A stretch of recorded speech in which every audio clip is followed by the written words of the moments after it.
I could attract my children to Indian culture is through love, and it's through doing something magical in which they'll be attracted by themselves, instead of telling them, do this, do that, do this, do that. So my first attempt was to write songs in Bengali. That's the language I understand best. So I wrote some, elementary nonsense poems and had them sing. That was a huge source of inspiration for them. It worked. We made some CDs out of that. Oy Ajogor Asche Tere, Amti Khabo Pere. It became a hit. And that really gave the kindle of fire in them. Let's do some more, Dad. Okay. So next thing I did was animation. I love doing animation. I'm an artist, all artists inside. But I'm trained as an electrical engineer because I was to help my father's lighting for his world touring magic show. So I had the hands-on experience in lighting backstage, but I am an artist inside, God-given, whatever it is. So I was looking for an avenue how we could put the two together, satisfy my own desire and also make it something spectacular for others. Now my daughters were perfect subject for that. So I did some animation. The first one I did was Deepa and Rupa, a fairy tale from India. It was based on Thakurmari Jhuli, which is a very popular book of Bengali children's stories. Shukudukur Golpo. So I made that, Deepa and Rupa, a fairy tale from India.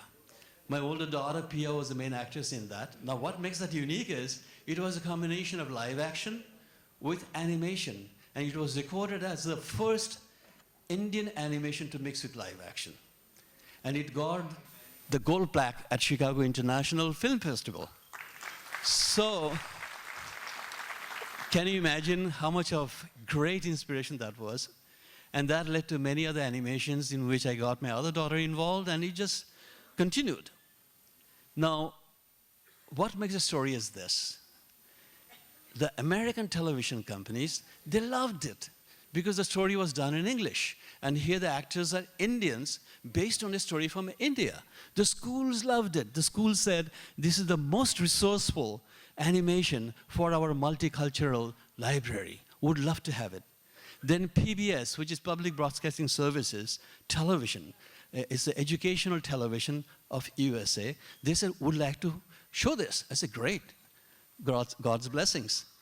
You'll be surprised to know those animations, the 5 or 6 animations that I have done over the years, have been shown on PBS for the last 22 years in a row.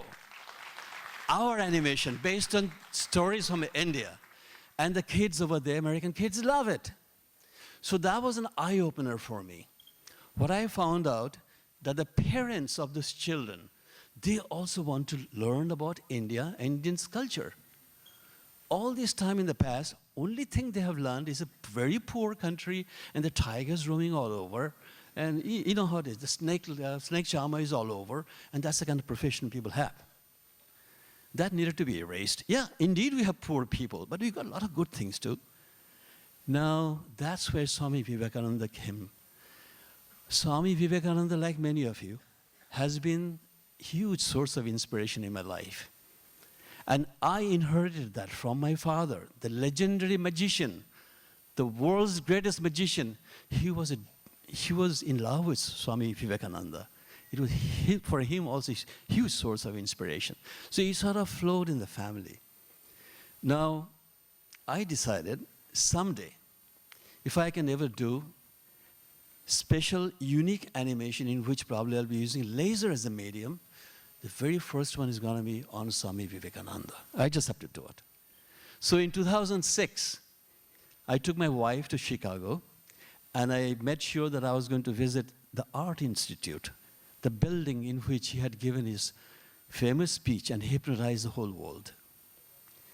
We went there, and you don't believe this. Subconsciously, I was looking for a footprint, something he had left that nobody had discovered. It's just laying there. I have to go and just find it. Now, you know it doesn't work that way. It does not work that way. But the research in my heart started from then. It's like a meter going on. And I knew that I had to do something. I was so thrilled to find the spot in which Swamiji stood on the dais to give his speech. Now, you'll be surprised to know, even though this speech was given in 1893, the building exterior is still the identical, exactly same. The only difference in the exterior is there are two lion statues, which were placed only 2 or 3 months after his speech. That was the only difference. He didn't see them at the time of giving the speech, and they were added. Now, having been an electrical engineer all my life and having my own company and working with architects, looking at the architectural drawing of that era was of extremely importance to me. And I'm thankful to the library of the Art Institute. They were very kind to provide me the architectural drawing of 1893 of the floor plan. It was magical, very old drawings. And then I noticed the lowest floor of the Art Institute had 2 big rooms, 2 huge halls. One was called the Columbus Hall, in which the speech took place, and the other half was Washington Hall, which was a mirror opposite of that. And today, of course, none of them exist because they have been divided into many, many, many, many rooms. But anyway, that's when it started, and I just would like to share with you, I collected many of the papers from the government of USA, especially the state of Illinois in Chicago. Chicago is the capital of that state, and also from the library, and started doing my research with the hope that someday I'm going to complete this. And of course, I could not work on it continuously because I had to run a family. I had my electrical engineering company, and I was doing dance, drama, magic with laser all over the world. So I could only spare time. Anytime I could spare from all these activities, I was doing on this documentary on Swami Vivekananda. But then, you'll be surprised to know, 2 years ago, I got a letter out of nowhere from Ramakrishna Mission Institute of Culture, Gol Park, Kolkata, from Swami Sarvabhutananda. He had written, Mr. Sorkar, we are aware of your expertise in laser, would like to have you do a laser animation on Swami Vivekananda to celebrate his 150th birth anniversary. And I just couldn't, that's the first time I saw magic, you know. I've been born in the magician's family, but this is the first time I saw the magic. Dream come true, I couldn't believe it. I said, Swamiji, of course I'll do this. And thereafter, I didn't look back. I've been working on it continuously. I made the storyboard, completed my research, did the animation, did the magical spectacles, and did all that was required, and finished it. Now, a year ago, October, I believe, 12, we had the inauguration of this in India, in Calcutta, and it was held at the Science City, as you know. It's a convention center of State of Bengal. And it's packed house with 2,800 people, and it was fantastic. Newspapers gave rave reviews, television gave rave reviews, and Ramakrishna Mission Swamijis were very happy. They gave me many letters and their blessings, and then they took us to different cities to show this unique show, which you'll be witnessing this evening. Okay, enough of talk. Now let's get into business, which is to show the program. Let them sit. Okay. Now, you must be wondering how laser is used to do animation. Let me get my pointer out. And if you would kindly turn the lights off, please. And open the curtain, please.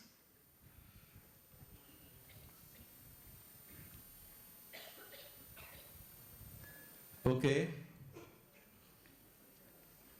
I got a laser pointer in my hand, ladies and gentlemen, as you can see.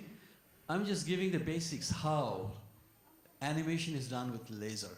Well, it's very simple. The concept is very simple. If you hold this laser pointer steady and turn it on and don't move, all you see is a dot. Now, if you move your hand like this, it does not look like a dot anymore, but it looks almost like a circle. Yes? Okay. So based on that principle, it could be triangle, it could be rectangle, it could be faces. It could be Swami Vivekananda, it could be Rabindranath Tagore, or anything that you want. We all understand that. The precision in the lighting or the shape of this lighting contour is done with the help of computer, as you can tell. However, what happens when you add magic to it? That's what I'm going to demonstrate. Watch. I'm going to draw something on the left screen.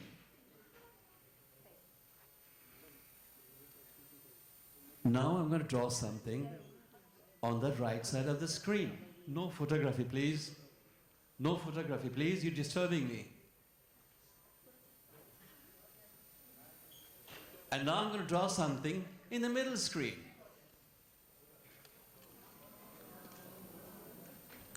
And I'll erase part of it. And here's your show.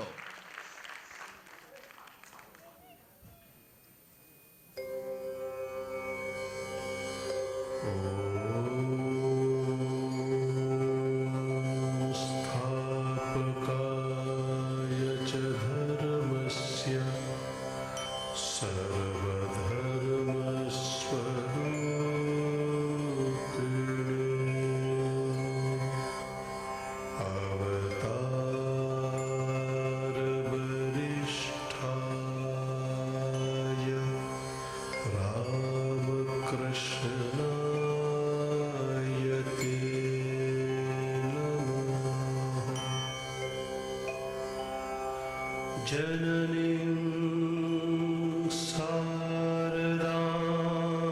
Devim Ram Krishnam Jagadgurum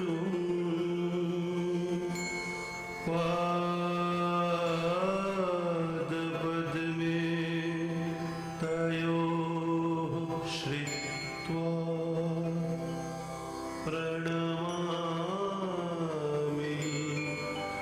Muhurmuhu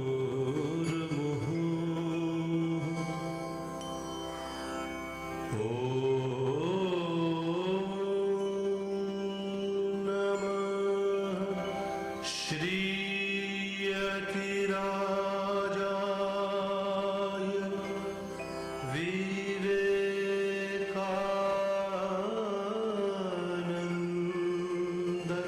Surya Satchit Sukha Swarup